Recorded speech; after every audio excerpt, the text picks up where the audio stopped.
In our Purchase or Pass segment this week, we assess another potential property investment. As always, the location is a given. It's the finer details about the property that we wish to debate.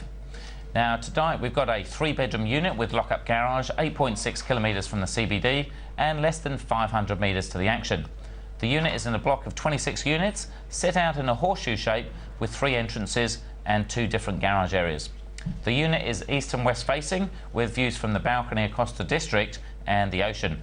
Now, the unit recently sold for $855,000 and rents for $840. So I guess, Stuart, to start with, the first thing I want to concentrate is basically the size of the block. Now, I always prefer to get in small blocks of 12 units. This is 26. What difference does that generally make, being in a big block rather than a small block? Big blocks usually mean strata levies are quite high, and also there could be a few things wrong with the building.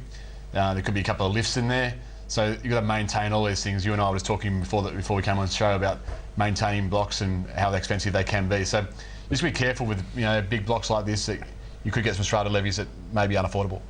And also the thing I find with the bigger blocks is because there's more people in there, it's hard to get decisions made. Like trying to get 12 people on the same page at the same time is a nightmare. Trying to get 26 people, it's almost impossible. Things then never happen, and then a $100,000 problem becomes like $1 million problem. Exactly right, and you can see blocks deteriorate over time because they can't get a decision made. So therefore, you've got things growing all over the brickwork, and you've got concrete cancer, you've got landscaping is not maintained. Those kind of things can be really a big deterrent on the building. So you're right, if you've got big meetings and you've got big decisions to make, it doesn't happen. Yeah, and look, the first property I bought in Coogee in late 90s was, we've got to raise $100,000 to get the roof replaced, which is $10,000 each, and that's causing a fuss as it is. But we're trying to say pre-warn, right, we need to fix balconies, we need to render, we need to spend $1 million in the next few years. Now, to raise $100,000 per unit, it's never a good time, is it? No, especially in apartments, because the people that buy apartments are going to be people that can't afford $100,000. They're going to be first home buyers and people with young families. And for those kind of people have $100,000 lying around, it's not going to happen. And then the 65-year-olds that have paid off their mortgage, they might have the equity, but they're not going to want to get a mortgage at 65. Well, that's right. They can't. They've got plenty of equity, as you said, plenty of assets, but not the cash flow to service the debt if they do get debt. Now, one of the things I did like about this particular block is there's 2 separate entrances off different streets, so suddenly it's not like you're suddenly parking with 26 cars, so it's kind of split in half.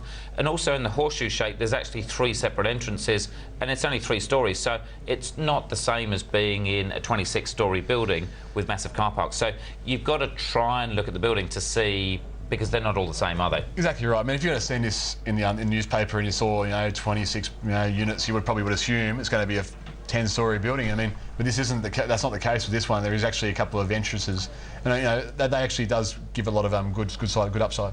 And obviously that's why the agents never put it in the adverts as well. Exactly right. Now, the other thing I was going to concentrate on is a 3-bedder, $855,000. It's obviously slightly more expensive, 3-bedder rather than 2. An issue for you? Not in this case, because the yield was quite good. So I thought $855 was quite reasonable, and I thought it was quite a good maintained block, and I thought also that the yield was quite attractive in this particular case. Yeah. So purchase or pass for you? I said purchase. Okay. Now, overall, I think this is a good unit, and I think you can overcome being in a bigger block due to those separate entrances that we just talked about and being low rise, which still makes it feel kind of reasonably boutique. Sometimes a 3-bedder can be a good option for affordable renting between 3 people, and you end up with a higher rental yield than maybe going for a 2-bedder. So if it was me, I'd go for a purchase to slightly diversify my current portfolio. Now, time now to look around Australia.